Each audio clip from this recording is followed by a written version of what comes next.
Nakarecover ang South Cotabato Provincial Police Office o SCPPO ng mga iligal na troso ng red lawaan sa liblib na sityo ng Butolowel, Barangay Tasiman, Lake Cebu.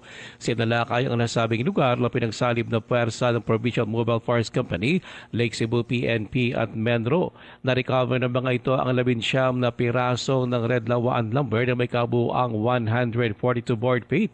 Ito ayon pa sa PNP ay nagkakahalaga ng higit 4,000 pesos. Ibinigay na ng PNP ang mga nakupiskang kahoy sa Menro, Lake Cebu.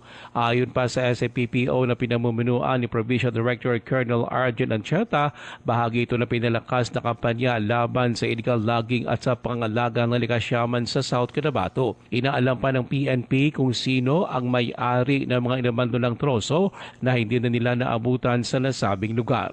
Ang red lawaan na sa Pilipinas lang matatagpuan ay nasa listahan ng International Union for Conservation of Nature o IUCN bilang critically endangered. Ito ay dahil sa labi sa pamumutol o illegal logging. Ruel Usano, NDBC, Bida Balita.